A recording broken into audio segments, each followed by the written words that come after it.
मेरा निवेदन है, होली का त्योहार आ रहा है, उस फागुन के त्योहार में मेरा देवाधिदेव महादेव माता पार्वती के साथ होली खेलता है, मेरा कृष्ण कन्हैया राधा रानी के साथ होली खेलता है। आप भी अपने इष्ट मित्रों के साथ होली खेलिए और दिल से खेलिए। जिले भर के निवासियों से निवेदन करना चाहूंगा, वो पुरानी होली को बंद कर महादेव की होली नाम दिया गया है। शिव मंदिर में जाना है, चंदन का जल शिव जी को 1 लोटा चढ़ाना। एक बात अपनी जिंदगी में उतार कर रखो, शंकर भगवान को घी का दिया भी लगाओ तो तुम्हारे घर में जो असली घी हो, थोड़ा सा भले 1 पत्ती लगाओ, भले इतनी सी बत्ती जलाओ, पर असली घी की जलाओ। शिव जी को अगर चंदन भी लगा रहे हो तो असली लगाओ। शंकर भगवान को चावल भी चढ़ा रहे हो तो असली चलाओ। शंकर भगवान को अगर अष्टगंध भी चढ़ा रहे हो तो असली चढ़ाओ। केमिकल का कोई चीज मेरे महादेव को मत चढ़ाओ जिससे भगवान शिव की मूर्ति नष्ट हो। ऐसी कोई चीज मेरे महादेव को ना चढ़ाओ। अगर शंकर भगवान के साथ आप होली खेल रहे हो तो चंदन का पानी शंकर भगवान को चढ़ाइए, अष्टगंध का जल भगवान शिव को चढ़ाइए। अपने अपने शिवालय में जाकर शंकर भगवान को चंदन का जल चढ़ाना, ये मूल है महादेव से होली खेलना। आप भी भगवान शंकर के मंदिर जाइए और महादेव को 1 लोटा चंदन का जल अवश्य चढ़ाइए। कभी कभी अगर ऐसा लगे जीवन में कि दुख बहुत ज्यादा आ गया है, बहुत तकलीफ आ गई है, तो लाल चंदन को घिसकर उस लाल चंदन का लेपन भगवान शंकर पर कर कर फिर पानी चढ़ाओ। अगर कोई संकट भारी है और निकट, जैसे किसी नारी का गर्भ नहीं ठहर रहा, 15 साल हो गए, 20 साल हो गए, 25 साल, जैसे इसने लिखा एक माता ने कि 18 साल की बेटी हो गई थी पर संतान में पुत्र नहीं, तो उसने भाव से कथा सुनी। ऐसे आपके भीतर अगर 20 साल हो गए, 25 साल हो गए, 30 साल हो गए, संतान का सुख ही नहीं है, लाल चंदन का लेपन बाबा भोलेनाथ पर करना प्रारंभ करो। पीठिका पर लाल चंदन का लेपन करना प्रारंभ करो। लाल चंदन से बाबा का श्रृंगार करना प्रारंभ करो। एक बेलपत्री पर लाल चंदन, दोनों पत्ती नीचे वाली, जो नीचे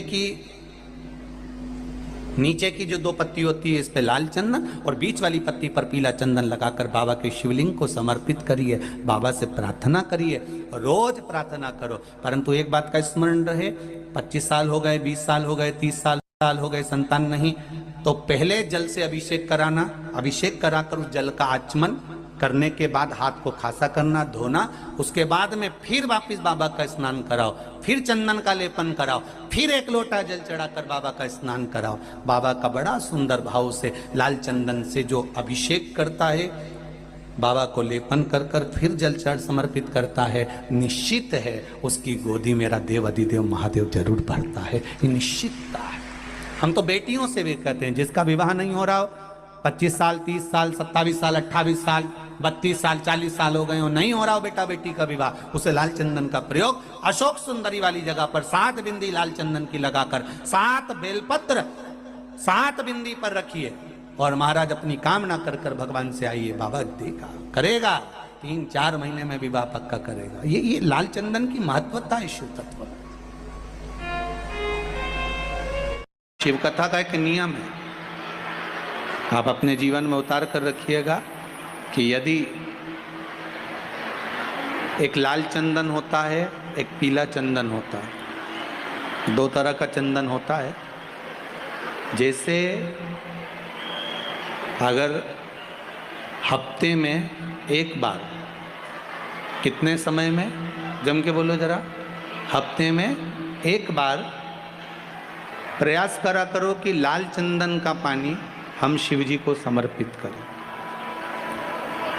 और लाल चंदन का पानी अगर शंकर जी को समर्पित कर रहे हो तो शिव मंदिर में चढ़ाने के बाद में थोड़ा सा पानी बचा हुआ किसी बेलपत्री के वृक्ष के नीचे समर्पित करें। किसी भी बेलपत्र के वृक्ष के नीचे लाल चंदन का पानी थोड़ा समर्पित करें। जैसे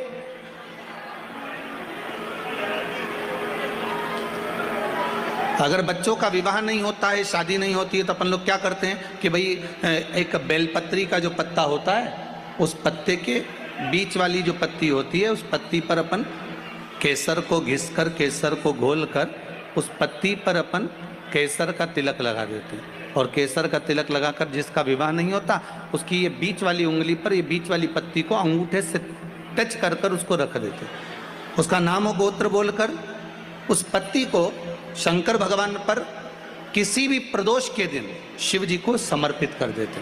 बस इतना याद रखें कि इस पत्ती का जो मुख है वो जलाधारी की ओर होना चाहिए जब हम चढ़ाएं उस समय पर। केसर का तिलक लगाकर अंगूठे से उसको टच कर कर नाम गोत्र बोलकर जिसका विवाह नहीं हो रहा है, शादी नहीं हो रही है, शिव जी को उसे चढ़ा दो किसी भी प्रदोष, और किसी भी शिव मंदिर में आप उसको समर्पित कर सकते। किसी भी प्रदोष को किसी भी शिव मंदिर में आप समर्पित कर दीजिए, बाबा से निवेदन करिएगा, बाबा स्वीकार करेगा और विश्वास है कि 3 महीने में बाबा उसका विवाह पक्का कर ही देगा, ये पक्का है।